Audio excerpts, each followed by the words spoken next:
Welcome to the Parkinsons Project podcast. The Parkinsons Project seeks to erase the stigma associated with Parkinson's disease while empowering and inspiring those dealing with the affliction to live life to the fullest.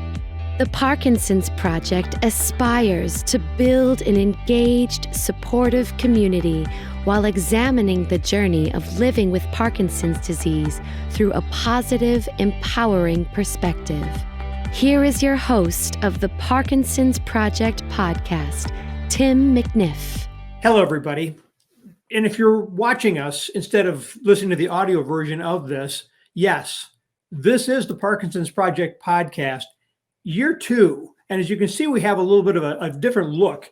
And if you're thinking, man, things are good at the McNiff household, this is a virtual screen. This is a virtual background.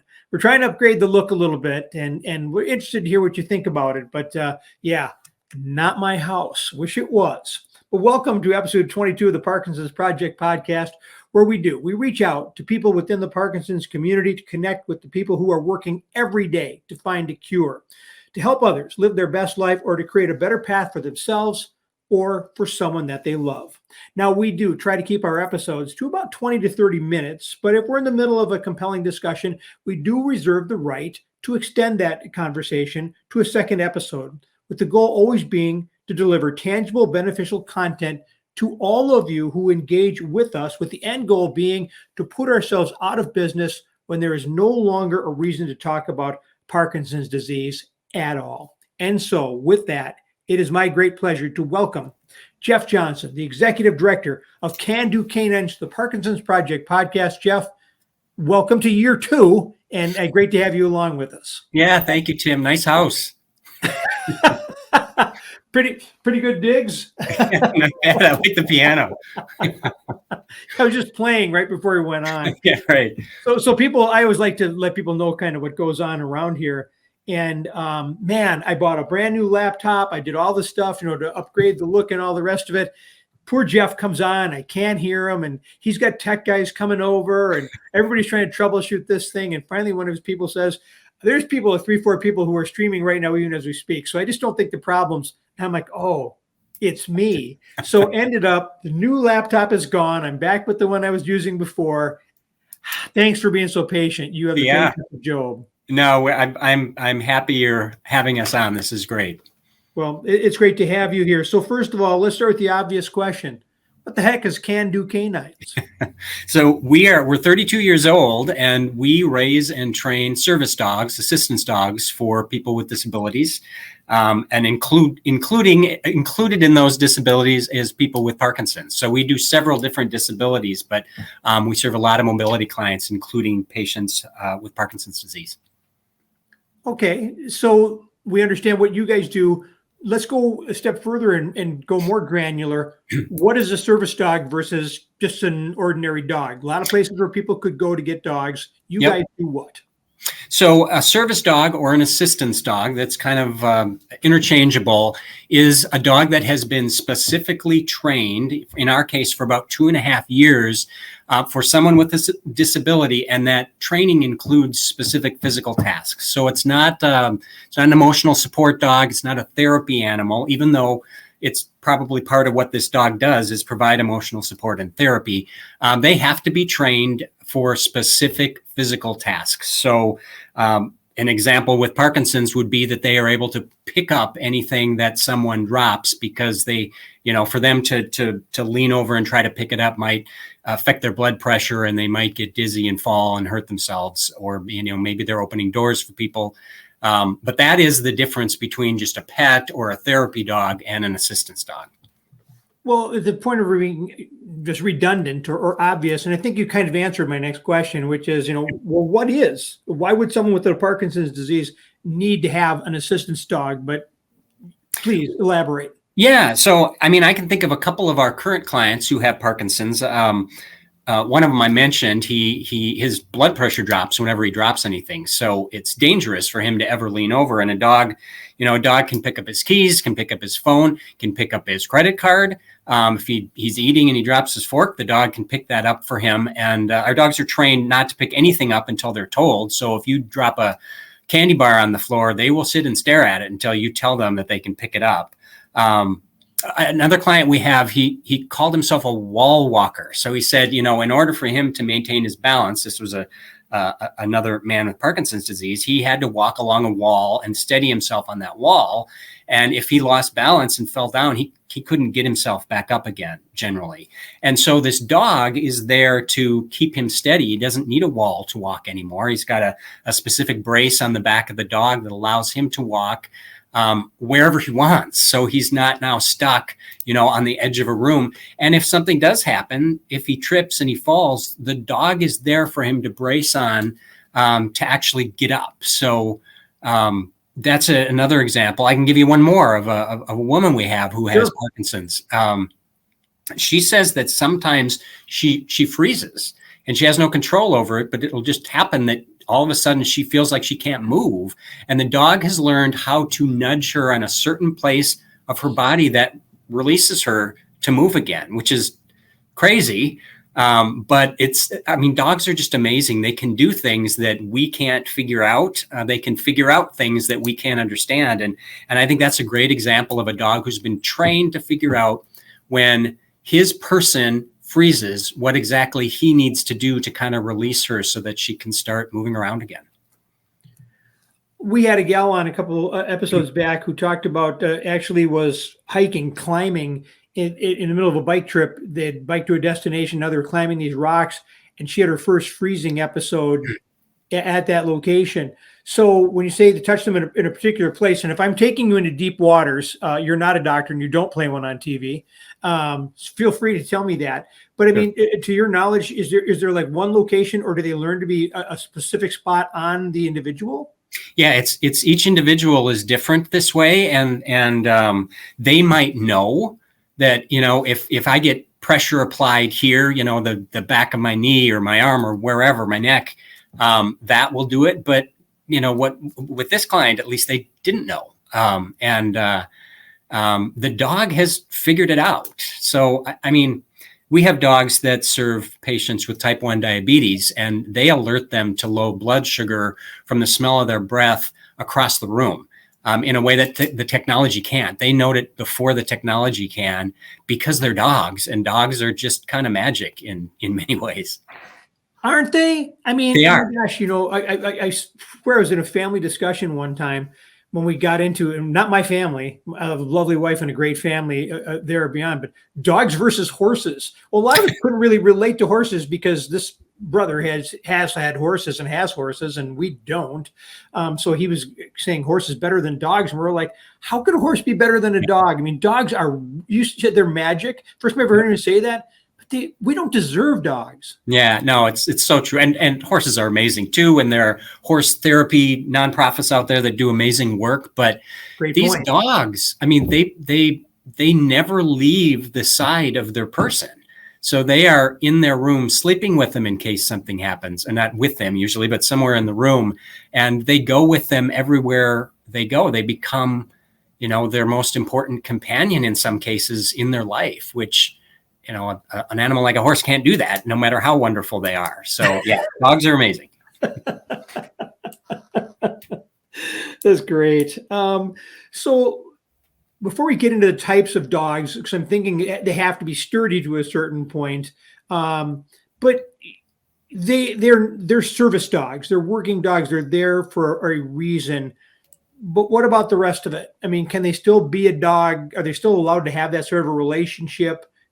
With their owner? Yeah. So our mission statement states that we create mutually beneficial relationships between a person with a disability and a dog. And mutually beneficial means, number one, we would never place a dog if that dog doesn't want to be a service dog. And some dogs let you know they're not working dogs. They don't want to work. They just want to lounge around, and that's great. So we let them be someone's pet. But the majority of dogs, and we breed almost all our own dogs. We've had a breeding program for over a decade.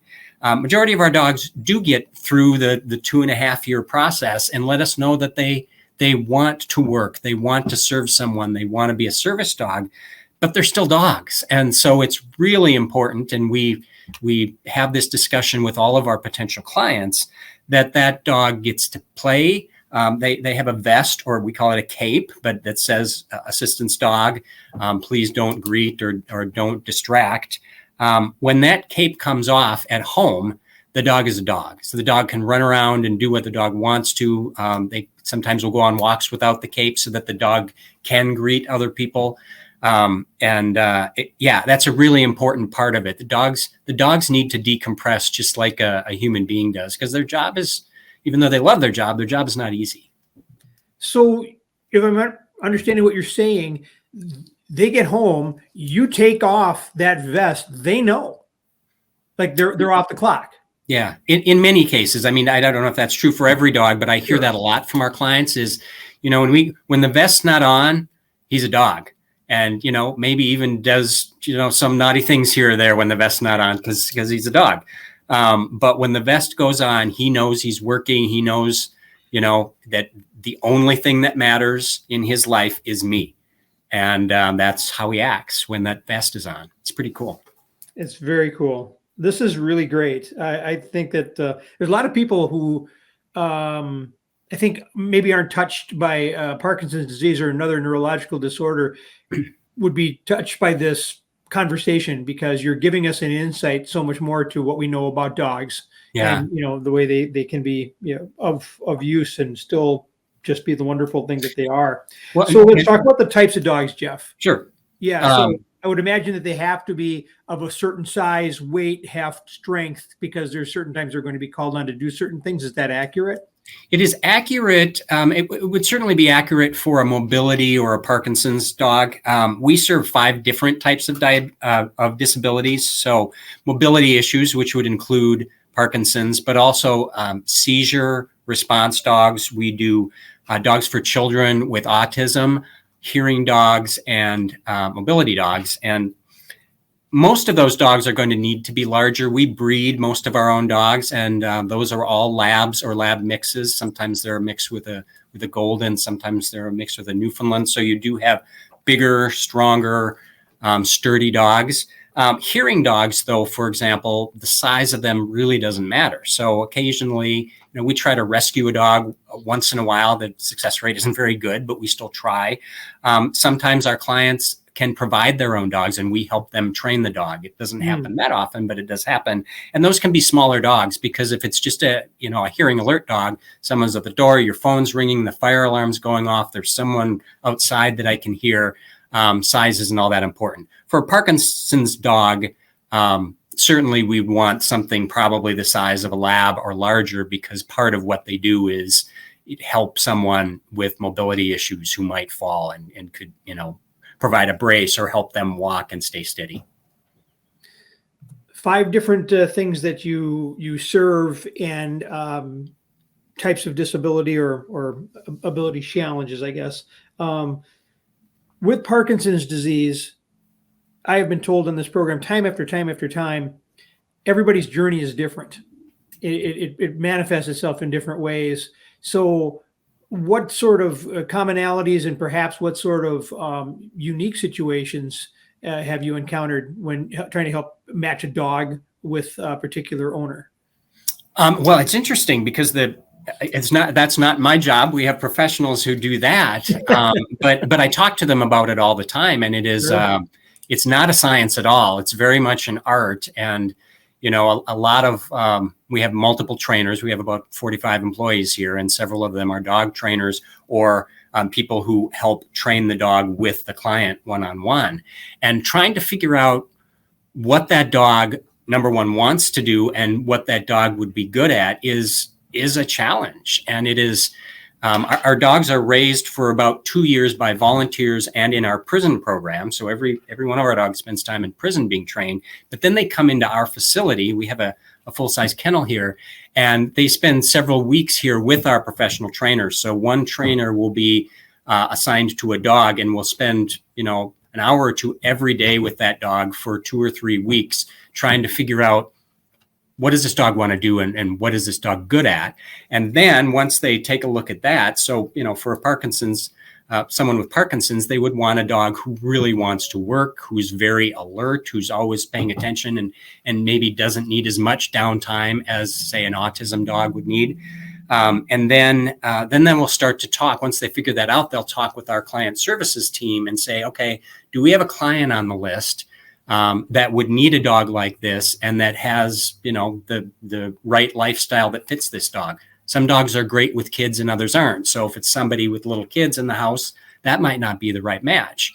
But if there's somebody who maybe doesn't have kids with that particular dog, it's the perfect match. So it's very much an art.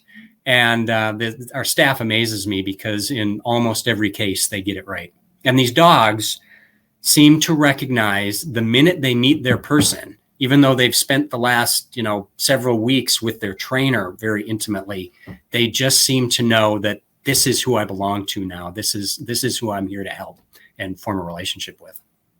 You know why they know? Why? Because they're magic. Because they're magic. That's right. See, that is my easy answer to every difficult question.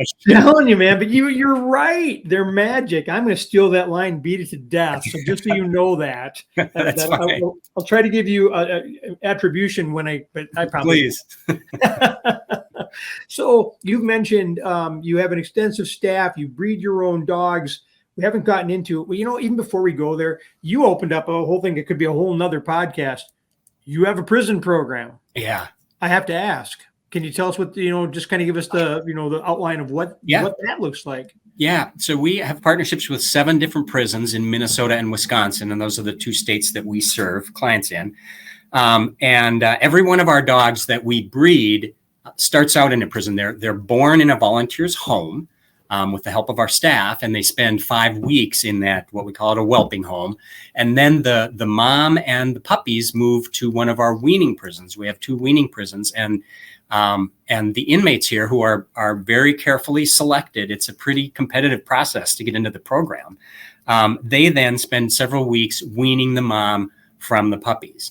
And then our puppies, so that's about 10 weeks, and our puppies take one of 2 paths. They either spend most of their time with volunteer families with maybe a stop or 2 in prison along the way, or they spend a larger chunk of their time in prison, 6 months at a time usually, and then spend the rest of their time in a volunteer family's home. And that prison program, so that the dogs live with 2 inmates in one cell. So it's these are all men's prisons that do the second part of the training. It's usually 2 fairly large men and a fairly large dog with a big crate in a tiny little cell. And these inmates are clamoring to get into the program because I've had an opportunity to talk to some of them.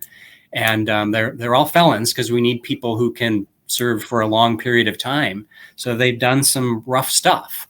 And almost without exception, what they tell me is don't take this away. This is the one redeeming thing I have in my life. I had a guy tell me the other day that I've never had unconditional love in my life until this dog came along. So it's an amazing program. It's a wonderful win-win because it helps us and it helps our client in a huge way. These inmates do a great job of training our dogs, but it's good for the prisons. We hear from staff that dogs just change the atmosphere. And we hear from the inmates who do the training, most of them, that it is life-changing for them, and it provides some redemption that they maybe have never had before. So it's really cool. I love it.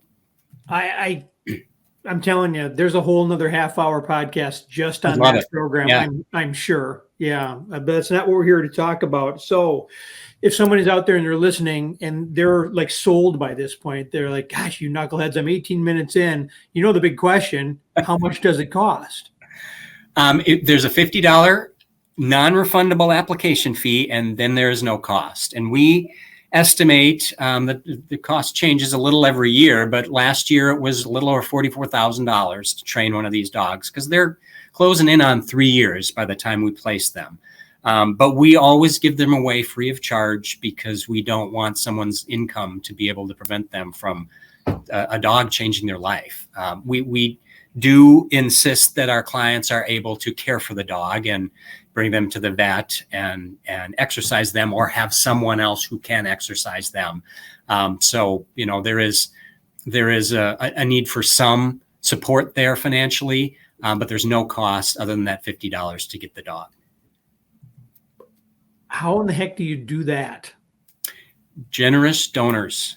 We don't take government money because we don't like the strings attached, but we have just amazing individual donors, amazing foundations, both corporate and family foundations that have been very good to us and to our clients over the years and really stepped up during COVID. There's just a lot of good people out there who they love dogs or they have a great interest in helping people with disabilities. Some of them are contributing to us because they love the prison program, but we rely on donors and they've been really good to us. You kind of answered, I think, a lot of my next question, but please let me run down some of these things. What's the criteria to qualify for a dog? You already said you're serving Minnesota and Wisconsin. So if someone is seeing they're in Ocala, Florida, or they're in Dallas, Texas, and they're like, how can I get one of your dogs? Is that an option? It's not. Because we wouldn't be able to support them outside of Minnesota and Wisconsin. And that's a really important thing to us, is that we have staff available if new training is needed or something's going wrong. And we want to be able to keep our eyes on the dogs too, to make sure they're healthy. So outside of Minnesota and Wisconsin, there are other organizations that do this all over the country, some really good ones as well. And if you're pretty much anywhere there are a few that are national. But for us, it's just Minnesota and Wisconsin, at least at this point. So the criteria to qualify, what their situation is, what sort of issues that they're having, they have to be able to care for the dog financially and physically, as in clean up after, be able to feed, or at least get access to someone else that can. Right. Am I missing anything? No, that's really it. I mean, it's that small application fee. It's the ability to care for the dog and, pay for bringing the dog to the vet. So whether the client can do that or someone else can help them with those things, they have to have one of those 5 disabilities that I mentioned earlier. And then there is, for some of our disabilities, there's an age restriction of they have to be an adult. For a mobility issue, although Parkinson's, this wouldn't be an issue, but it's 10 and over. Okay. So if someone was interested, how do they go through the application process? What does that look like? CanDoCanines.org is where you'd find the application, and there's lots of information there. If you have questions, there's also a number you can call, and somebody would be happy to talk to you about it. And then once you decide, well, this might be right for me, you fill out an application, and then someone will talk to you. And our application process is pretty rigorous because, again, we want to make sure this is the right thing for the client, and we want to make sure it's the right thing for the dog. Our waiting lists are not terribly long right now, other than our autism waiting list, which is much too long. But for mobility clients or Parkinson's clients, if it's the right fit, it could happen probably in a year or maybe even a little bit less than that. So you just said that your waiting list is long. Some of our waiting lists. So we have 5 different waiting lists for our 5 different types of disabilities. And so the autism waiting list is 3 or 4 years right now, just because it takes such a unique dog to be a good autism dog. But for potential mobility clients, including Parkinson's, I would say it's, probably a year or maybe even a little less if you're the right match. Okay. That's not, and I think everybody would appreciate having the dog in the best place by the time that they get it. They don't want to rush that process at all. So none of this stuff happens without the work of many people. And first of all, Mark Kelm, who was a former subject that we had in here, and we'll have back again because, like you're talking about the prison program, Mark Kelm is a 2 or 3, 4-part series of episodes because he's just an amazing individual. And then the reach out came from Karen Hansen, who in my previous endeavor, I would deal with Karen when she was working at Benilde St. Margaret every year for a program called Academic All-Stars. She was the first one. So as soon as I saw the name, I've been away from that for a while, and I looked at that name and I'm like, I know that name. How do I know that name? So big thanks to Karen Hansen for making this happen, for Mark Kelm. And it's funny because we were looking through this and she helped me put this all together. And I was like, the point of this was you guys have a big open house coming up. So all the stuff you talked about, people can come and they can see for themselves what the operation is all about, right? Yeah. So on November 12th from noon to 2 at our campus here in New Hope, and if you go to CanDoCanines.org, it'll give you the place. It's a great event because there's no pressure at all. There's no program. There are a couple of demonstrations you can sit in on and watch how we train dogs or how a client works with a dog if you choose to. But otherwise, we just have tables set up. And so we'll have a mobility client with his or her dog to just sit and answer questions for somebody who might think they could benefit from a dog. And we'll have usually an autism parent there with the dog and each of the other types of disabilities. We'll also have volunteers there to answer questions about volunteering. We rely so heavily on our volunteers. We have over 800, I think last year we had over 800 people who were giving us time, either raising the dogs long-term or taking a dog for a weekend or a week at a time. And you could learn about that if anyone has an interest in volunteering. So it's a really fun, casual event where there's no pressure to sign up for anything, but the opportunity is there. On a lot of different levels. That's right. Yeah, if you want to be part of the process, or if you're looking for a dog for yourself, or trying to figure if that's the real thing. Yep. That's all I've got on paper. I'm sure I've left some things out. Is there anything else that you feel is important that you want to really get out before we put a wrap on it? Nothing specific other than I'm fairly new here. I've been here for less than 2 years, and I just consider myself lucky to be part of this organization. I've been, as you have, Tim, a part of a lot of nonprofits over the years, and they're all amazing. But to me, this one is different. It's unique because we're not providing a service. We're not providing a product like a motorized wheelchair or cochlear implants.